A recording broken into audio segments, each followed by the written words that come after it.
Good afternoon, everyone. Welcome in the class of science as well as in NBF Public School. As you know, in the last class, we were discussing about the various models of an atom. Today, we are going to start the fresh topic of the chapter number 7, and our today's topic is the classification. पिछले video में हमने बात की थी अलग अलग models की, और उन मॉडल्स से हमने एटम की स्ट्रक्चर को समझने की कोशिश भी की थी। आज जो नया टॉपिक हम स्टार्ट करने जा रहे हैं वो है आपका classification. First of all I would like to tell you the definition and meaning of classification. What is the meaning of classification? Definition of classification. Now listen to me. The grouping,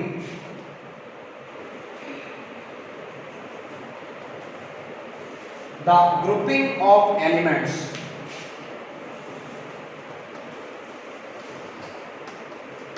the grouping of elements according to their physical and chemical properties is known as the classification. The grouping of elements according to their physical and chemical properties is known as the classification। यानी elements को उनकी properties के according अलग अलग periods और groups हम आगे बात करेंगे कि कौन कौन से साइंटिस्ट हैं जिन्होंने अपने अपने क्लासिफिकेशन में कितने पीरियड बनाए हैं, हॉरिजॉन्टल रोज कितने ग्रुप्स बनाए हैं, वर्टिकल कॉलम्स, और उनमें एलिमेंट्स को उनकी प्रॉपर्टी के अकॉर्डिंग डिस्ट्रीब्यूट किया। अपन इसी चैप्टर में इसी टॉपिक के अंदर आगे डिस्कस करते रहेंगे।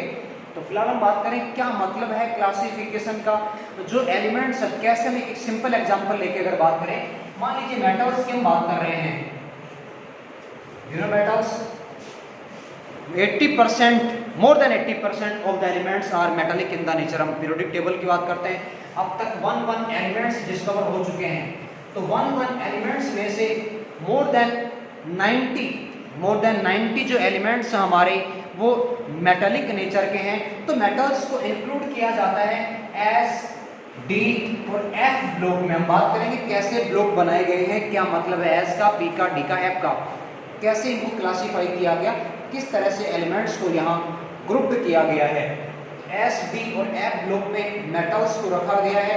क्यों रखा गया? तो इनको हालांकि बीच में रह गया पी, आपका पी साइड में क्यों रखा गया? क्योंकि पी में जो एलिमेंट्स रखे जाते हैं वो है नॉन मेटल्स। तो जैसा कि आप देख पा रहे हैं, हमने कहा कि एलिमेंट्स को उनकी प्रॉपर्टी के अकॉर्डिंग क्लासीफाई किया गया है, और दिख रहा है हमें एस, डी, एफ में केवल मेटल्स इंक्लूड किए जाते हैं, तो पी ब्लॉक में केवल नॉन मेटल्स इंक्लूड किए जाते हैं। वजह क्या रही है इस क्लासिफिकेशन के पीछे? Properties. Because non metal have the tendency to gain electrons and to form electron negative ions.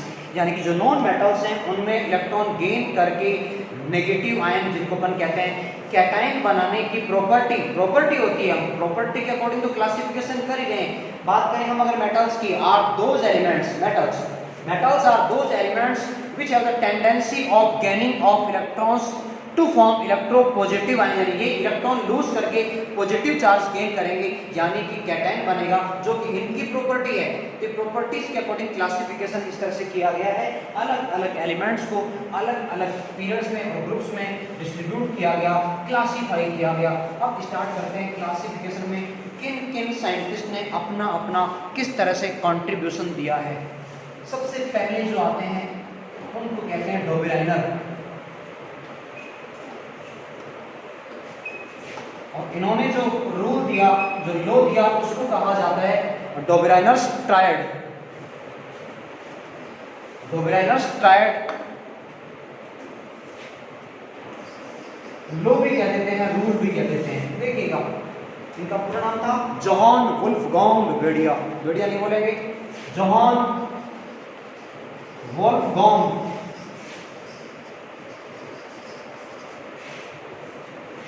Dobereiner, ये इनका पूरा नाम है। जॉन वुल्फगांग डोबेराइनर ने क्या किया है, बात करते हैं पहले इनकी क्लासिफिकेशन की बेसिस की। बेस क्या रहा? बेसिस ऑफ क्लासिफिकेशन, यानी कोई तो बेस रहा होगा क्लासिफिकेशन करने के पीछे, प्रॉपर्टी कोई तो ली होगी। तो यहाँ प्रॉपर्टी मेंशन्ड है और हम मेंशन कर रहे हैं प्रॉपर्टी को। यार the property is atomic mass. Atomic mass, और एटॉमिक मास को एक और नाम दिया जाता है, मेरे ख्याल से पता होगा आप लोगों को। Atomic mass is also known as atomic weight. Atomic mass is also known as atomic weight. एक ही बात है, दोनों का मतलब एक ही है।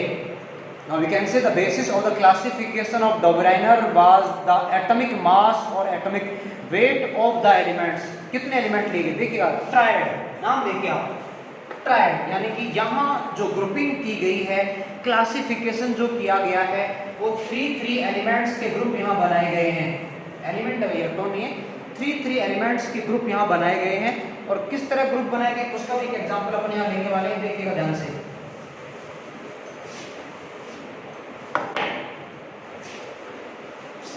Example, first triad which was selected by Dobereiner to explain his law। क्या था law, क्या था triad, देखिएगा आप एक बार। लिथियम, सोडियम और पोटेशियम, ये था फर्स्ट ट्रायड। अब इस फर्स्ट ट्रायड में मास नंबर को तो दिया गया है, हालांकि एटॉमिक नंबर हम जानते हैं। और एक और जानकारी मैं आपको दे दूं, डोबेरेनर ने जब अपना क्लासिफिकेशन दिया था, अप्रोक्सीमेटली 31 एलिमेंट्स discovered थे। Now we can say at the time of Dobereiner 31 elements were known, or we can say were discovered, and इनके टाइम पे 31 एलिमेंट्स डिस्कवर होके चुके थे। लिथियम का एटॉमिक नंबर, ये आज की बात कर रहे हैं, ध्यान दीजिएगा, ये हम नहीं लेंगे, वैसे तो नहीं लेना चाहिए क्योंकि हम बात कर रहे हैं डोबेरेनर के क्लासिफिकेशन की मास नंबर पे बेस है, लेकिन हम प्रेजेंट कंडीशंस को भी ध्यान में रखते हुए, कंपेयर करते हुए यहाँ स्टडी करने जा रहे हैं। मास नंबर 7 है लिथियम का, sodium atomic number 11, mass number I think you know very well 23, potassium atomic number 19, mass number 39। तो अब सुनिए क्या कहा डोबेरेनर ने अपने लॉ में, क्या कहा सुनिएगा statement, everybody listen to me now carefully. When the elements are arranged in the group of 3 elements, when elements are arranged in the group of 3 elements, then the average of the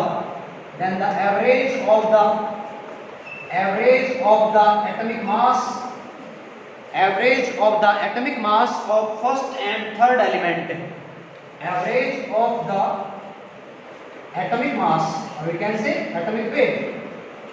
atomic mass or atomic weight of first and third element is equal to the atomic mass of second element। Listen again, when elements are arranged in a group of 3 elements, then the average of the atomic mass of first and third element will be equal to the atomic mass of second element। Simple words में क्या समझेंगे, अगर elements को 3 के group में जब arrange किया जाता है तो फर्स्ट एलिमेंट और थर्ड एलिमेंट के मास का एवरेज निकालेंगे, अभी सेकंड एलिमेंट के मास के इक्वल होगा।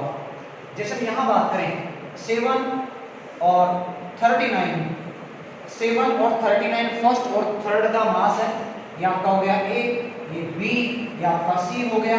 तो 7 और 39 का मास का एवरेज निकालेंगे तो कितना आएगा आपका, 7 प्लस 39, 2 है यहाँ पे डिजिट, 2 का निकालना एवरेज तो डिवाइडेड बाई 2, 3 होते तो डिवाइडेड बाई 3, 100 होते तो डिवाइडेड बाई 100, 1 लाख होते तो डिवाइड बाई 1 लाख। फिलहाल तो 2 है, 2 से कम चल जाएगा। कितना हो गया आपका, 46 divided by 2 equals to 23। It means is equal to atomic mass of sodium.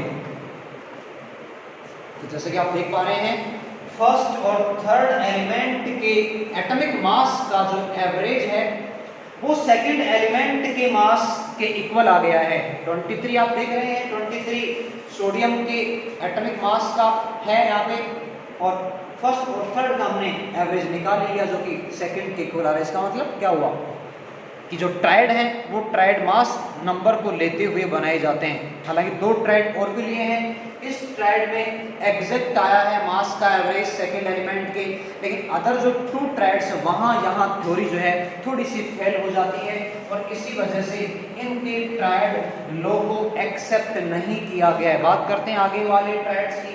देखिए सेकंड ट्रायड जिन्होंने सेलेक्ट किया है, देखिएगा आ रहा है आपके सामने, ये रहा ए Cl, जानते हैं आप लोग, B Br पता है आप लोगों को, C I पता है ना भाई, Now Cl atomic number 17, mass number I think you know very well 35.5. Bromine आप तो देख लेंगे बुक के अंदर, हमें तो चक्कर पड़ेगा अभी क्या करें, बुक लानी पड़ेगी क्या 35 और इसका यहाँ पे हो जाएगा आपका 80। नेक्स्ट वन आयोडीन किधर है भाई 53।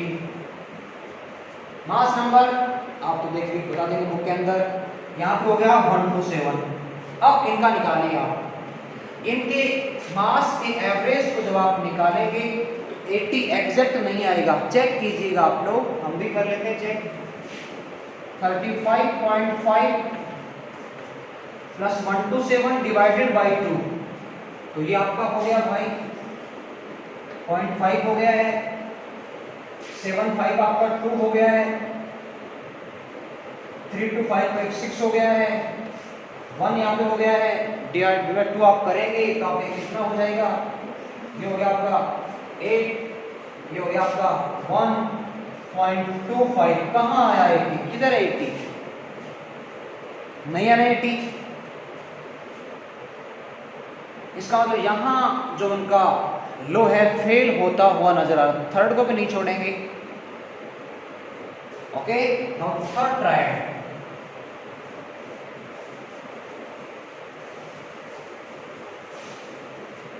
देखिए थर्ड वाला कौन सा है, ट्रायड नंबर थर्ड कौन सा है, ट्रायड नंबर थर्ड आप भी मुझे सेंड कर सकते हैं व्हाट्सएप पे, जो मैं कल रीड करूंगा, आज तो टाइम नहीं मिलेगा।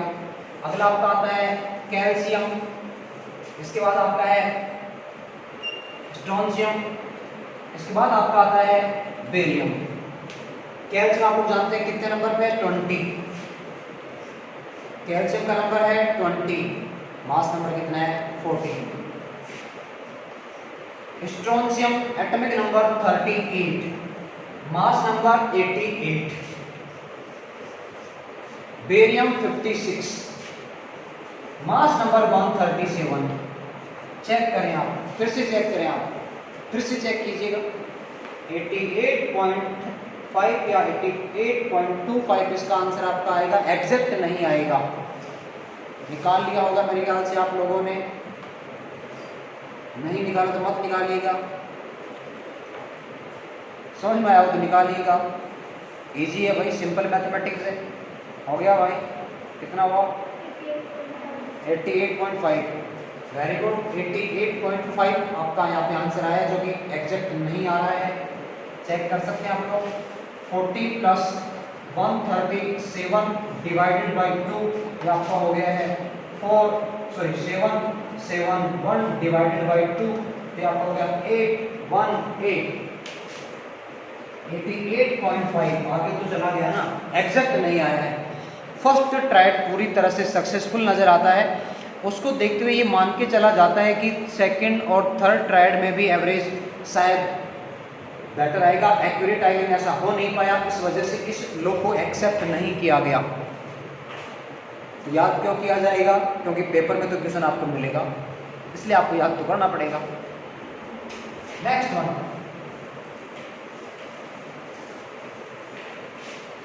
नेक्स्ट कॉन्सेप्ट, नेक्स्ट लो, न्यूलैंड्स लो।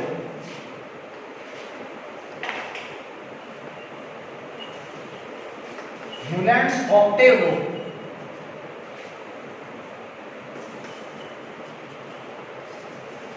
जॉन न्यूलैंड इनका पूरा नाम है। न्यूलैंड ने, जैसे कि नाम से आप देख पा रहे हैं, क्लैरिफाई हो रहा है, ऑक्टेव 8 एलिमेंट्स के ग्रुप यहाँ पे बनाए गए हैं। बात करें बेसिस की, the classification of Newland was based on again atomic mass, atomic mass 56 elements were discovered by the time of Newlands। Newland के टाइम पे 56 एलिमेंट्स को डिस्कवर किया जा चुका था, और इन्होंने जो क्लासिफिकेशन दिया उसमें 56 एलिमेंट्स को ही काम में लिया। क्या कहता है ऑक्टेव लो, एक बार सुनिएगा statement everybody. When elements are arranged in the group of 8 elements, when elements are arranged in the group of 8 elements, then the first element shows similarity with the eighth element, यानी first जो element है वो eighth number के element के साथ properties में similarity show करता है। क्या प्रॉपर्टी हो सकता है? वैलेंसी सिमिलर रही होगी, हो सकता है वहाँ पे एटॉमिक उनका जो मास है वो सेम रहा होगा, हो सकता है उनकी केमिकल प्रॉपर्टी सेम रही होंगी, फिजिकल प्रॉपर्टी सेम रही होंगी, कोई भी कैरेक्टर सेम रहा होगा, लेकिन सिमिलरिटी मिलेगी फर्स्ट और एट्थ नंबर के एलिमेंट में। बात करते हैं, पता लगाते हैं कैसे, कहाँ, क्या किया इन्होंने। अच्छा, एक और काम इन्होंने किया था, जो क्लासिफिकेशन किया, इस क्लासिफिकेशन को म्यूजिकल नोट के साथ रिजेंबल किया, सारेगामा पैदा नीसा। तो म्यूजिकल नोट से इन्होंने कंपेयर किया। क्या है म्यूजिकल नोट? आप सभी जानते हैं म्यूजिकल नोट, सारे गामा पैदा नी, वापस आएगा, वापस आएगा। तो देखिए कैसे इन्होंने अरेंज किया है एलिमेंट्स को। एच के बाद में कौन आया? हीलियम इनके टाइम पे डिस्कवर्ड है। 56 एलिमेंट है, जितने भी इनर्ट गैसेस हैं, इवन इनके टाइम पे क्या, इनकी बात अपन पढ़ेंगे मेंडलीव को, मेंडलीव के टाइम पे भी इनर्ट गैसेस को डिस्कवर नहीं किया गया था। इनर्ट गैसेस आई हैं लास्ट, जो सबसे मोस्ट सक्सेसफुल क्लासिफिकेशन माना जाता है हेनरी मोजनी का 1913 वाला, उसमें इनर्ट गैसेस को डिस्कवर किया गया था। उसके पहले इनर्ट गैसेस नहीं आई थी। तो यहाँ देखिए कैसे उन्होंने अरेंज किया एलिमेंट्स को। एस के बाद हीलियम नहीं आएगा, कौन आएगा? Lithium, then beryllium, then boron, then carbon, then nitrogen, then oxygen, then fluorine. हम इसको सारे गामा से कंपेयर करेंगे।